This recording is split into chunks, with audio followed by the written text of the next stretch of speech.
Hey everyone, and welcome back for another deep dive. Yeah, it's great to be back. So today we're going to be looking at James chapter 1. It's a good one. Yeah, it's a letter that's just absolutely packed with wisdom and advice that you can really apply to your life. Mm-hmm. And we're going to unpack all of that today and help you live out your faith authentically. Right. So James really doesn't waste any time. He jumps right into it with something that might sound a little bit strange at first. Yeah, a little upside down even. He says, to consider it pure joy, my friend, when you face trials. Mm-hmm. Now, when I think about trials, I don't usually think about joy. Right. Yeah, not exactly popping champagne when you get a flat tire. Exactly right. Like, why would we consider trials joyful? Well, what's interesting is how James connects trials to growth. Okay. He uses this image of refining gold with fire. Okay. So, like, you know how the intense heat purifies the gold and it becomes more valuable because of it? Mm-hmm. It's kind of like that, you know? Think about a blacksmith hammering a piece of metal, and those blows actually shape it and strengthen it. Mm-hmm. So James is saying that those challenges, you know, those trials, those things that we go through, Okay. they can actually refine our faith and lead us to this resilience that we just wouldn't have otherwise. So it's not about enjoying the struggle itself. Right. It's more about recognizing that there's potential for growth within those difficult experiences. That's it. Okay, so it's like, this hurts now, but it's building something much stronger in me for the future. Exactly. And he doesn't just leave it at tough it out. Okay. He points us to this goal of becoming perfect and complete, not lacking anything. Wow. Like, that's a picture of wholeness, you know? That is a really inspiring goal. Yeah, that we can all aim for, even if the path there isn't always easy. Absolutely. Okay, that makes a lot more sense. It's still not easy to, celebrate a setback. Yeah. But at least knowing there's a purpose behind it, that helps a lot. Yeah. Speaking of things that help, James talks about wisdom. Right. And, we could all use a little bit more of that. Yeah, for sure. And he says that if we lack wisdom, all we have to do is ask God. Mm-hmm. What an invitation. Yeah, it's amazing. He doesn't say only the super holy can ask or, you have to earn it or something. Right. It's open to anyone. But there's a little caveat, right? Yeah. He says to ask in faith without doubting.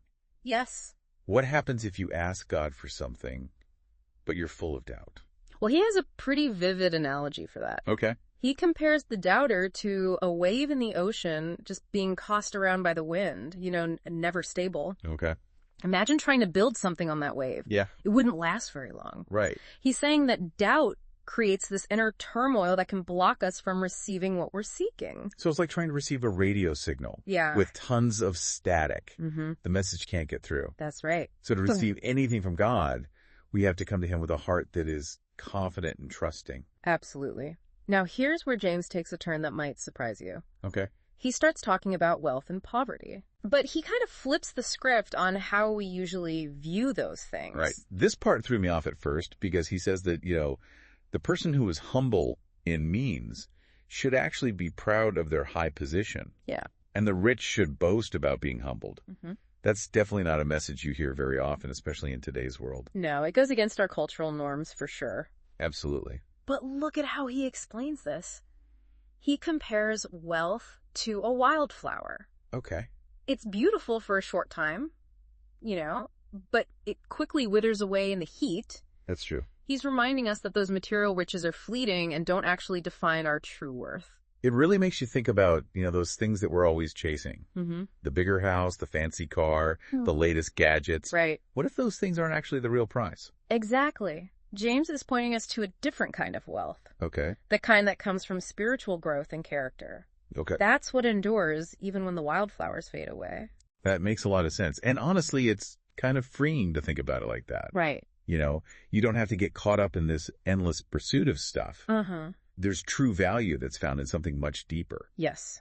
And that connects right back to enduring trials, you see. Okay. It's not about just gritting your teeth and white-knuckling it through tough times. Right.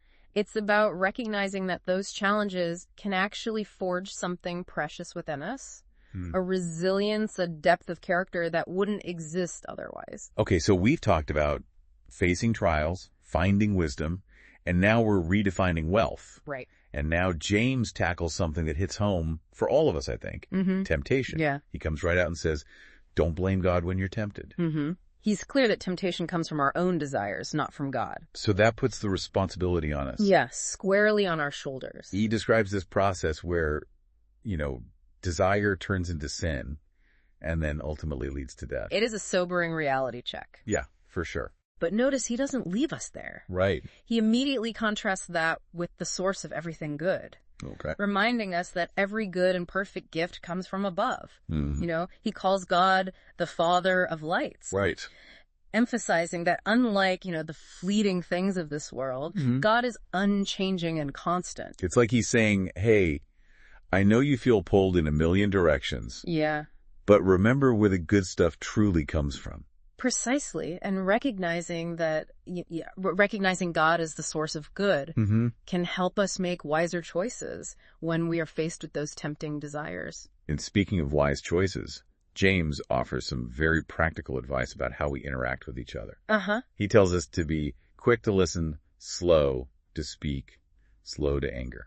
That's good advice, isn't it? Yeah. It's timeless advice. It resonates across centuries. It does. It seems like everybody's talking over each other these days. Yeah. Just desperate to be heard. Social media is a shouting match most of the time. Right. It makes me wonder, how often am I really listening?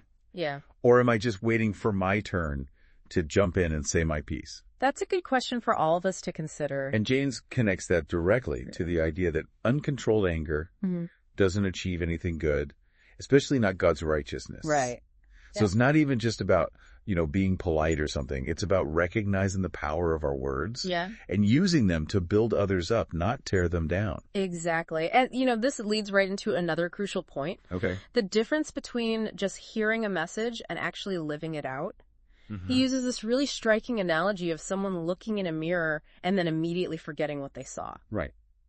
Like, you catch a glimpse of yourself. Yeah. You notice something that's out of place, maybe. Yeah. But then you just walk away and forget all about it. Yeah, it's a powerful image of how we can hear truth, even acknowledge it, but then fail to really let it sink in and change our behavior. So it's not enough to just say, yeah, that's a good idea. We actually have to apply it to our lives. And James highlights the blessing that comes from actually doing something with what we hear. Okay. From diligently putting God's word into practice. Okay. And he contrasts this with those who deceive themselves into thinking that just listening is enough. And now this next part is where James really challenges some common assumptions. Okay. He starts talking about what actually constitutes true religion.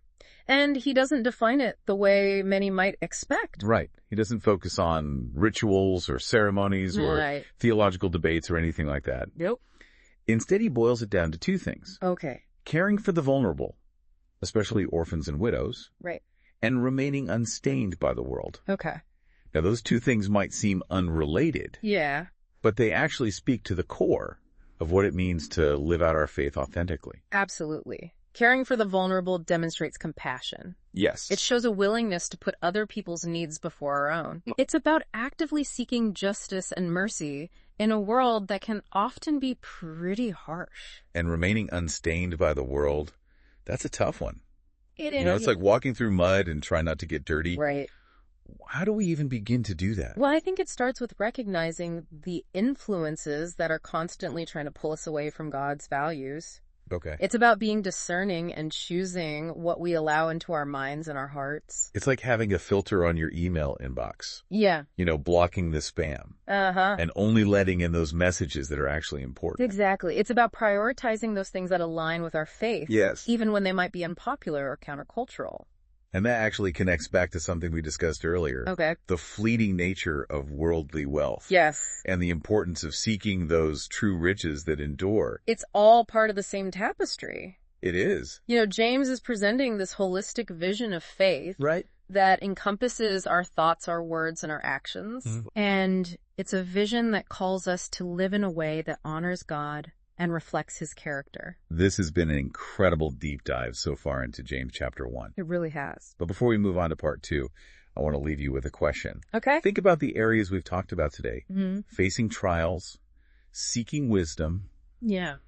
Handling wealth, resisting temptation, and living out your faith. Right. What stands out to you the most? Yeah, what resonates with you? We'll be back soon to continue our dive into James's wisdom. But until then, keep those gears turning. We'll see you then. Welcome back. All right, so we are jumping right back into James chapter 1. Yeah, it's fascinating how James kind of weaves these different themes together. He shows how they're all interconnected. It's not just like a list of do's and don'ts or rules to follow. Right. He helps us see how our actions should actually flow from a deeper understanding of faith. It's like he's giving us this picture of what authentic faith looks like, you know? Yeah, a deeper life. Yeah, and one of the things he keeps coming back to is the power of our words. Mm-hmm. He says that if anyone claims to be religious but doesn't control their tongue, their religion is worthless. That's a pretty strong statement. Yeah, it really is. Like, what's going on inside of you is revealed by your words. Yeah, your words reveal your heart. It's funny. I was reading something the other day about how the ancient Greeks viewed speech. Oh, really? And they believed that the spoken word actually had like a magical power to it. Interesting. Yeah, it could build up or destroy, heal or harm. Wow. And it seems like James is tapping into that same idea. Definitely. He links it back to that advice about being quick to listen, slow to speak, and slow to anger. Right. He's not just talking about manners. Right. He's talking about recognizing the weight that our words carry. It's like that old saying, sticks and stones may break my bones, but words, Words can hurt. Words can leave lasting wounds. Absolutely. And James understood that, uncontrolled anger is often expressed through harsh words. And that doesn't achieve God's righteousness. It's kind of ironic, isn't it? Yeah. We might say that we believe in love and compassion. Yeah. Uh-huh. But then our anger gets the best of us, and we say things that we totally regret later. Mm-hmm. Our actions don't match up with our beliefs. And James calls us out on that inconsistency. Right. He's urging us to move beyond lip service, and demonstrate our faith through tangible actions. He uses that mirror analogy again. Right. But this time he contrasts the person who just glances at the reflection. Yeah. With the one who really peers into the perfect law of liberty. Yeah. And fixes his attention there. It's the difference between a quick glance and really taking the time to study yourself, to look for those areas that might need attention or improvement. And in this case, the mirror is God's word. Yes. And we need to engage with it intentionally. Mm-hmm. Let it shape our thoughts, our attitudes, our actions. He emphasizes that those who not only listen, but do what it says will be blessed in what they do. Mm-hmm. It's not about earning points with God, It's about experiencing the natural fruit that comes from aligning our lives with his wisdom. It's like planting a seed, If you nurture it and take care of it, it will grow and produce fruit. Right. But if you just scatter seeds on the ground and don't really do anything, nothing will happen. That's a great analogy. And so this brings us back to James's definition of pure and undefiled religion. Right. Caring for orphans and widows in their distress and keeping oneself unstained by the world.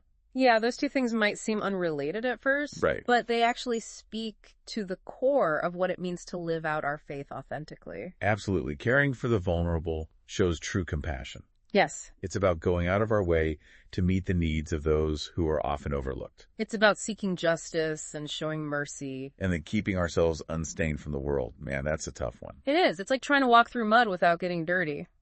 Right. How do we do that? So how do we do that? How do we keep ourselves unstained? I think it starts with recognizing those influences that are trying to pull us away from God's values. Okay. We have to be discerning about what we allow into our minds and hearts. It's like having a filter on our phone, blocking the spam calls, only letting in the ones that are important. Right, exactly. It's about prioritizing the things that actually align with our faith, even when those things are unpopular or, countercultural. And that connects back to what we were talking about earlier about, the fleeting nature of worldly wealth. Yes. And the importance of seeking those true riches that last. It's all connected. It really is. James is presenting us with this holistic vision of faith. Absolutely. It includes our thoughts, our words, our actions. It's a vision that calls us to live in a way that honors God and reflects his character. So as we wrap up this part of our deep dive into James chapter 1, what stands out to you the most? What's remarkable to me is how relevant this letter is. Even though it was written centuries ago, James addresses struggles that are still so real for us today. Absolutely. We all face trials. We all need wisdom. We all face temptation. Yeah, we all struggle with our words. And we all wrestle with what it means to live out our faith authentically. And James gives us this practical guidance for navigating those challenges. That's right. He reminds us that we have access to God's wisdom, his grace, and his power. Yes. To help us live lives that are truly meaningful and impactful. So as we head into the final part of our deep dive, okay, I want to challenge you to think about one concrete action step you can take. Okay. Based on what we've talked about today. That's good. What's one area where you can put James's wisdom into practice, whether it's in your personal life, your relationships, or your engagement with the world around you? Yeah, think about it. We'll be back shortly to wrap up our exploration of James chapter 1. Looking forward to it. Until then, keep diving deep. All right, so here we are wrapping up our deep dive into James chapter 1. It's amazing how much is packed into this letter, isn't it? Yeah, it's not just theory. It's like a guidebook for living. A blueprint, you know? Yeah, for building a life of authentic faith. Brick by brick. Exactly. And one of the key themes that keeps coming up again and again is this idea that we need to align our actions with our beliefs. Right. James calls us to be doers of the word and not just hearers. Exactly. We got to move beyond just passive listening. Right. Active participation, you know. Yeah, faith is not a spectator sport. No, it's not. You got to get in the game. You got to get in the game. And I love that analogy that he uses. Oh, yeah, with the mirror. Yeah, the person that glances in the mirror and then forgets what they saw. Right, immediately forgets what they saw. He contrasts that with someone who really looks deep into that mirror. Peers into the perfect law of liberty. Yes, and fixes his attention there. Yeah, it's about really engaging with God's word, letting it sink in and shape us from the inside out. It's the difference between like skimming a book, you know, and really studying it. Highlighting passages, taking notes, really wrestling with those ideas. Absolutely. And James connects this idea of deep engagement with God's word to the concept of freedom, true liberty. It's not about following a bunch of rules. Right. It's about embracing this way of life that leads to wholeness and flourishing. That makes sense. True freedom isn't about doing whatever we want, you know? Right. It's about aligning our lives with what's truly good and right. Exactly. And that's where James's definition of pure and undefiled religion comes full circle. Caring for the vulnerable, keeping yourself unstained from the world. These actions are the fruit of a heart that's been transformed by God's word. It's about letting those principles flow out into the way we live, the way we treat other people, the choices we make. It's a beautiful picture of what authentic faith can look like. It really is. It's not about being perfect. No. It's about striving to live in a way that honors God and reflects his character. Yes. And so as we come to the end of our deep dive into James chapter 1, I want to encourage you to take all of this wisdom and put it into action. Yes. What is one step that you can take this week to be a doer of the word?